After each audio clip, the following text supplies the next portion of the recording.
Hey friends. I had I I had this flash of insight showing up this morning. I was kind of loosely reflecting on Alan's book, The Scandal of God, which I have now completed. Spectacular. You'll undoubtedly be hearing about it for weeks, especially when I go back and listen to it again. Um, but my main but today I had this interesting thought, and this is something that I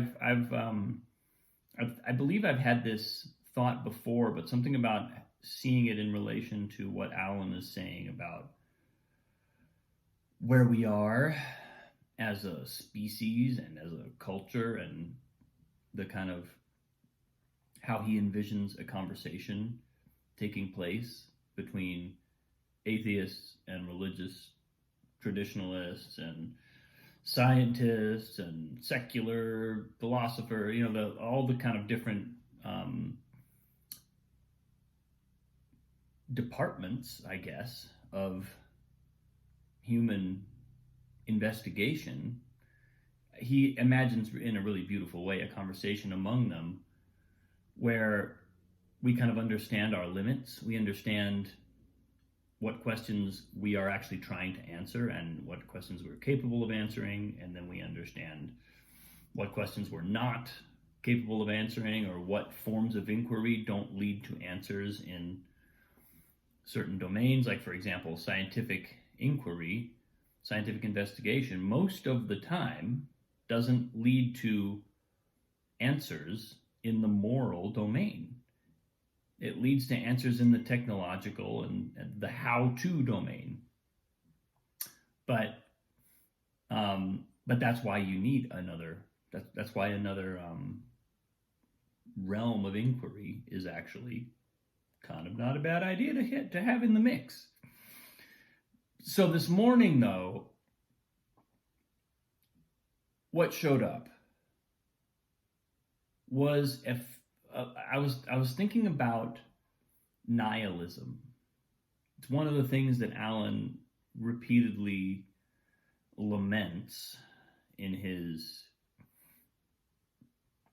book, because nihilism is basically a form of fundamentalism that declares that there is no meaning, right? Nihilism sort of, it's kind of like a terrorism of nothingness, of meaninglessness. And the thing about it, there is a kind of irony in it, because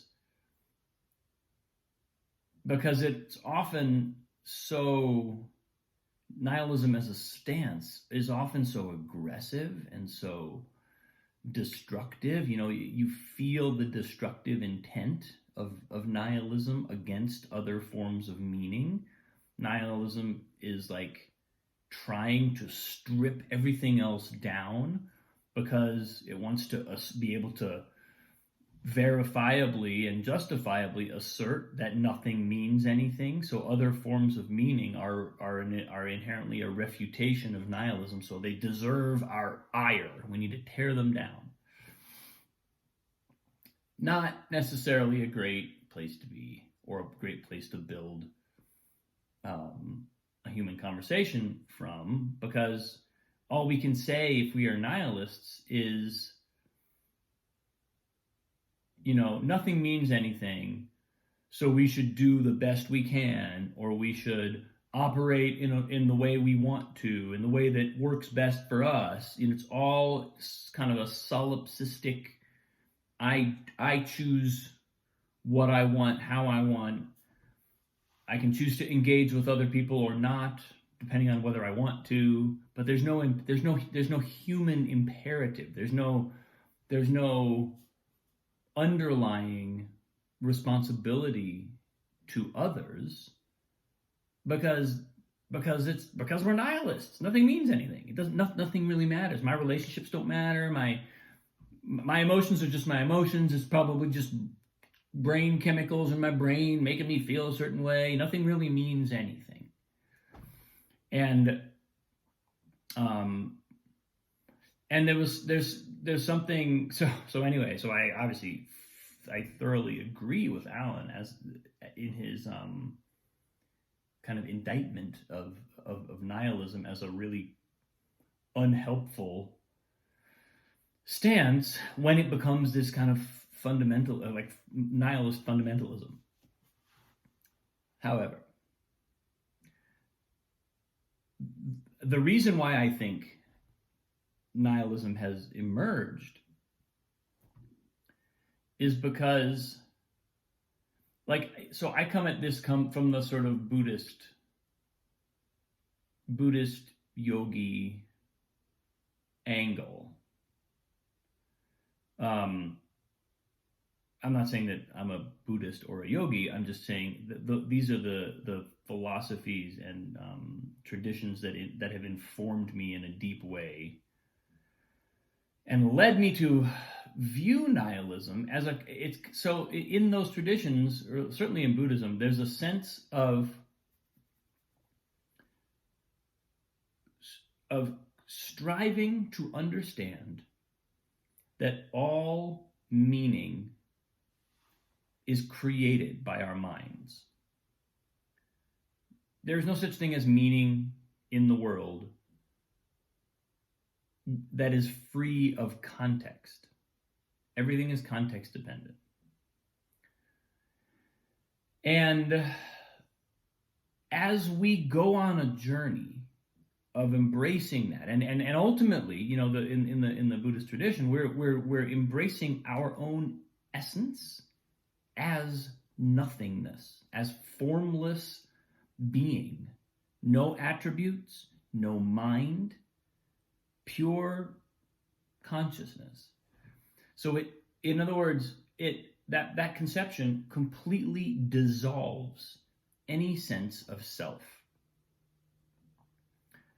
And the ultimate liberation, according to that tradition, or at least certain forms of that tradition, is to get to a point where we no longer require incarnation. We no longer require to be born into the world.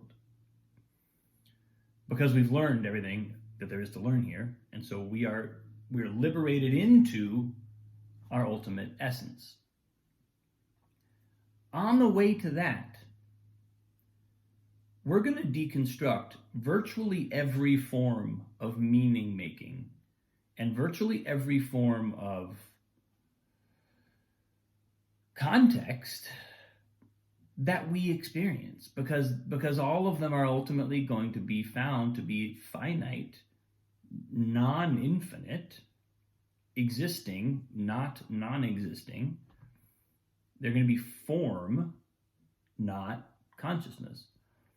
And so there's a way in which nihilism actually shares, there's a kind of kinship with that process of continually deconstructing and de-investing in any given context.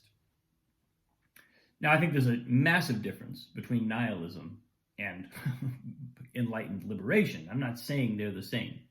I'm saying there's one of the things that makes that I think I've never been a nihilist. I don't know, but one of the things that I think may be attractive about nihilism is that it actually accords with that very legitimate journey of deconstructing context and letting go of our mind's perceptions of what meaning is. Alan advocates an ongoing conversation, an ongoing, never-ending, open-ended conversation, and he references the rabbinical tradition, which basically says endless argument. Endless argument is there's no end to the arguing. which I think is actually a pretty good description of how of human meaning making. It doesn't always have to be heated argument. It can be, respectful and loving interaction, but there's going to be a kind of agreement, disagreement, thesis, antithesis. That's the nature. That's the nature of duality as mapped by virtually every philosopher and thinker who's ever thought about it. So what I'm pointing to right now is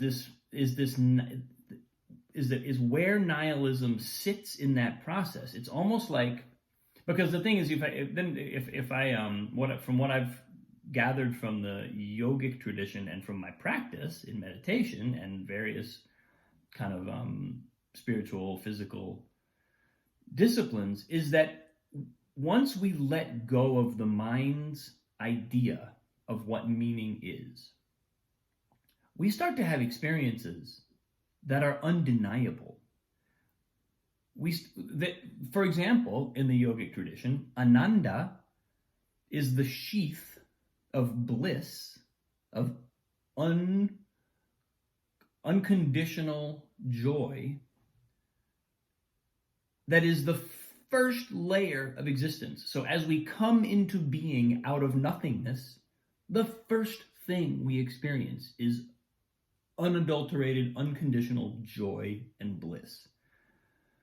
And from there, our experience gradually gets more and more specific, more and more concrete, to the point where we as a human being are fully in the illusion. Like the movie we're watching of the world feels really real. The world looks really real to us as humans, by and large. It takes a fair amount of practice to look at the entire world and go, it's not real. It's not real, or even if it's real in one sense, but not fundamental. The sheer experience of joy and bliss is more fundamental than anything I could experience in the world, because it's prior to that. It is a precondition for my experience of the world. The fundamental experience of unconditional bliss is a precondition for any other experiences that I have within the realm of duality. So, but in order to have those kinds of insights and those kinds of realizations, we have to let go of virtually everything our mind is trying to tell us. The mind will try to make meaning and will try to create a new context every step of the way. And nihilism as a willingness to doubt every form of meaning that we may cherish at any given moment, and a willingness to let go of our mind's peculiar, particular, cherished form of meaning is actually a massively important spiritual skill. That's actually a huge deal, and not at all easy if we're doing it in that context. It's a massive thing to dissolve our own contexts of meaning, not with an end to saying nothing means anything, so I can do whatever I want. That's a whole different thing. That's being attached to what I want and justifying my doing whatever I want, because ultimately nothing means anything. It's a total mismatch. It's a total misuse of the mechanism and of the insight. But there's this weird kinship between spiritual practice that really truly does dissolve context, and nihilism, which doubts the veracity of any context, there's an interesting relationship there. There's actually some. So this is just I guess the insight that was coming through this morning is nihilism has a role to play. Nihilism actually there's a form of